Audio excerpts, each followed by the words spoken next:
Hello दोस्तों, नमस्कार, आदाब, सत श्री अकाल सभी को। जीएस यूनिकोड में आपका हार्दिक स्वागत और अभिनंदन करते हैं। जैसा कि आप थंबनेल में देख रहे हैं, एनआईएस डीलेड पूरे भारत में वैलिड। एनसीटी ने जारी किया नोटिस। बड़ी खुशखबरी है और कहीं ना कहीं बिल्कुल ये सही बात है कि एनसीटी ने नोटिस जारी कर दिया है जजमेंट आने के बाद। अब एनआईएस डीलेड पूरे भारत में वैलिड है। देखिए, अब ये वीडियो बहुत लंबा हो जाएगा क्योंकि बहुत सारे पॉइंट इसमें डिस्कस करने थे, लेकिन इसीलिए हम इस वीडियो को थोड़ा सा छोटी करेंगे ताकि मेन पॉइंट डिस्कस करेंगे। हम नेक्स्ट वीडियो में पूरा डिटेल में डालेंगे नोटिस में क्या है। पहले आप देख सकते हैं राष्ट्रीय अध्यापक शिक्षा परिषद, जिसके आप कहते हैं एनसीटी। एनसीटी ही एक ऐसी संस्था है जो क्या करती है, हमारे एजुकेशन या प्राइमरी एजुकेशन या शिक्षक के एजुकेशन को लेके वो मानक निर्धारित करती है। उसका नोटिस आप देख सकते हैं 27/1/2025 का नोटिस है। आपके सामने ये नोटिस है। इस नोटिस में मेन पॉइंट हम लोग डिस्कस करेंगे और नोटिस में क्या चीज़ कही गई है वैलिडिटी को लेके, क्योंकि भारत में सभी राज्यों को की बात की गई है। चलिए, पहले आपके सामने ये है 27/1/2025 का नोटिस। To all secretaries, commissioners of education, state governments, union territories administration, commissioner of all central school, commissioner KVS and chairperson. आपके सामने केवीएस की भी इसमें बात कही गई है, देख सकते हैं। दूसरा आप देखेंगे एज पर लिस्ट इनक्लोज्ड, आगे देख सकते हैं। सब्जेक्ट क्या है, ऑर्डर टू, वही है वैलिडिटी को लेकर। आपके सामने ही पैराग्राफ है, नंबर 2 पॉइंट्स है। Section 12A NCT act 1993 provides under the 12A power of council determine minimum standard of education of school teachers in regulation determine the qualification of person being the required in teachers any primary, pre-primary, primary, upper primary, secondary, senior secondaries and intermediate school or college। आपको बता दें NCT ही एक ऐसी संस्था है जो कि हमारे यहाँ टीचर की योग्यता को निर्धारित करता है। तो वही कह रहा है कि जो ये एनसीटी है उस रेगुलेशन एक्ट के आधार पर ये टीचर की क्या करती है, एजुकेशन को निर्धारित करती है।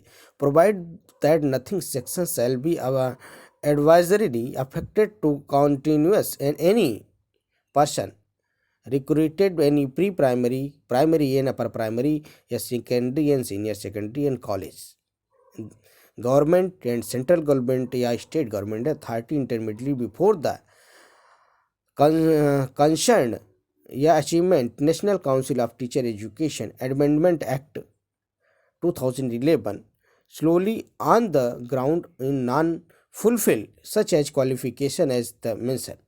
मेन पॉइंट पे हम आते हैं, ये पॉइंट्स है जो आपके लिए इंपॉर्टेंट है। The NCT recognise one time courses in NIA DElEd conducted by NIS. The relaxation of some period was only guaranteed in service teachers।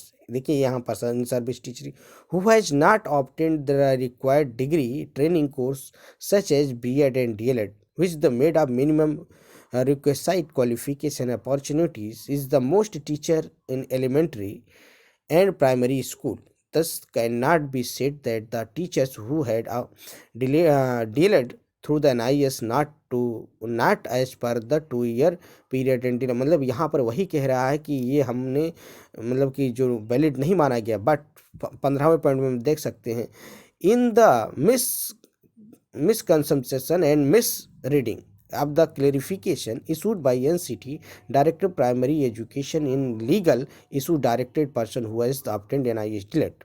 इसका हिंदी में पूरा आप देख सकते हैं। एनसीटी ने एनआईएस द्वारा संचालित डीएलएड में एक बार पाठ्यक्रम को मान्यता दी है। कुछ अवधि की छूट केवल सेवारत शिक्षकों को दी गई थी जिसमें बीएड और डीएलएड जैसे आवश्यक डिग्री प्रशिक्षण पाठ्यक्रम प्राप्त नहीं किए थे, जिसे प्राथमिक प्राइमरी स्कूलों के शिक्षकों के पद पर नियुक्त के लिए न्यूनतम अपेक्षित योग्यता माना गया है। इस प्रकार यह नहीं किया जा सकता कि जिन शिक्षकों ने एनआईएस के माध्यम से डीलेड प्राप्त किया है वह 2 साल की अवधि के डीलेड पाठ्यक्रम के समतुल्य नहीं है। 15वें पॉइंट में इस प्रकार मैं पाता हूं कि एनसीटी द्वारा जारी स्पष्टीकरण के गलत तरीके से प्रस्तुत करने और गलत तरीके से पढ़ने के कारण प्राथमिक शिक्षक निदेशालय ने अवैध रूप से निर्देशक जारी किया कि जिस व्यक्ति ने एनआईएस द्वारा 18 महीने के विधिवत डीएलएड पाठ्यक्रम प्राप्त किया है वह प्राथमिक विद्यालय में शिक्षक के पद पर नियुक्त के लिए पात्र नहीं है और इस प्रकार अनुल्लंघन 11 में निहित पत्र अवैध, अस्थिर और संविधान के अनुच्छेद 14 का उल्लंघन है। तदनुसार अनुल्लंघन 11 को रद्द किया जाता है। और 16वां पॉइंट में आप देख सकते हैं, रिट याचिका स्वीकार की जाती, प्रतिवादी को निर्देश दिया जाता है कि याचिकाकर्ताओं को 1 महीने के भीतर आवेदन करने की अनुमति दे और प्राथमिक शिक्षकों के पद पर नियुक्त के लिए याचिकाकर्ताओं के मामले पर विचार करें। अब देख सकते हैं साफ साफ इसमें कहा गया है कि ये चीज़ गलत थी और एनसीटी ने इसको भी स्पष्ट कर दिया है। मेन पॉइंट यहाँ पे आता है, जो कि सुप्रीम कोर्ट का जजमेंट आने के बाद, in the result was the following order, appeal allowed to imposed in judgment order to 14 सितंबर 2024। ये देखिए ये हाई कोर्ट की बात है, नैन ये क्योंकि ये मैटर उत्तराखंड से शुरू होता है तो इसीलिए उसके जिक्र किया गया है। बाकी हर राज्यों में पहले भी NIH डेट वैलिड था, तो उसको लेके ये चर्चा बात की गई है कि पहले ये उठता कहाँ से है NIH टीलेट का मैटर, तो उत्तराखंड से। बाकी अन्य राज्य सरकारें ने देखा उसमें वैलिड की गई थी। तो यहाँ पर 12वां पॉइंट जो मेन है, in the persons of the filling review petition diary number 496, वही विश्वनाथ जी का केस है जो रिव्यू पिटीशन पे एंगेज द जजमेंट डेट 28/11/2023 का 28/11/2023 को जजमेंट आता है सुप्रीम कोर्ट से कि NIH डेट वैलिड नहीं है, उसको लेके civil appeal number 7873/2023 tilted Biswanath and others attached the further clarification 18-month diploma was being obtained by the person who was employed before the 10/8/2020 treated with diploma in purpose of applying to institution in promotion। इसकी चीज़ को हिंदी में समझ सकते हैं। परिणाम स्वरूप हमने निम्नलिखित आदेश पारित किए, अपीलें स्वीकार की जाती है। उत्तराखंड ने उच्च न्यायालय ने नैनीताल द्वारा पारित 14 सितंबर 2022 के विवादित निर्णय के आदेश को रद्द किया जाता है और अलग रखा जाता है, और मूल रिट याचिका द्वारा दायर रिट याचिका खारिज की जाती है। लंबित आदेश यदि कोई हो तो उपरोक्त शर्तों का निपटारा किया जाएगा। 12वें पॉइंट में आप देख सकते हैं, विश्वनाथ एवं अन्य उत्तराखंड राज्य शीर्ष वाली सिविल अपील संख्या 7873/2023 दिनांक 28/11/2023 के निर्णय के विरुद्ध समीक्षा याचिका डायरी नंबर 4061/2024 दायर करने के अनुक्रम में माननीय सर्वोच्च न्यायालय ने दिनांक 10/12/2024 के आदेश की प्रतिलिपि संलग्न के तहत आगे स्पष्ट किया कि 18 महीने का डिप्लोमा जो 18/10/8/2017 को ये पहले से नियोजित व्यक्ति द्वारा प्राप्त किया गया है, अन्य संस्थाओं में आवेदन करने पदोन्नति के अवसर के लिए वैध डिप्लोमा माना जाएगा। माननीय सर्वोच्च न्यायालय ने पारित दिनांक 10/12/2024 के आदेश की एक प्रति आवश्यक अनुपालन हेतु परिचारिका को परिचालित की जाती है। यह समझ पदाधिकारी अनुमोदन के लिए जारी किया जा रहा है। तो आप देख सकते हैं कि आपके सामने पूरा जजमेंट आर्डर आया है। ये पूरा जजमेंट आर्डर आने के बाद आप देख सकते हैं किस राज्यों में कहाँ पर वैलिडिटी के लिए ये नोटिस भी NCT ने भेज दिया है। तो आप देखेंगे सारी नोटिस सभी राज्यों को भेज दी गई, देखेंगे सुप्रीम कोर्ट्स के जितने भी थे।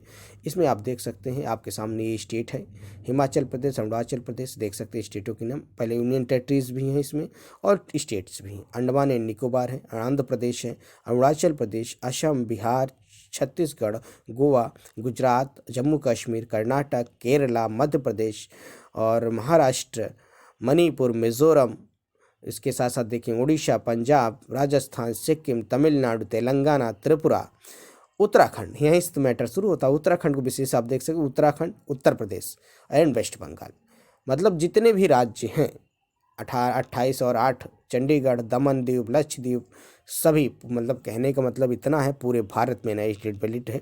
खबर यही, वीडियो पसंद है चैनल को लाइक करें, सब्सक्राइब करें, अपने दोस्तों में शेयर करें। मिलते हैं नए वीडियो के साथ। जय हिंद साथियों, नमस्कार, सभी के दिन शुभ। Thank you, have a nice day.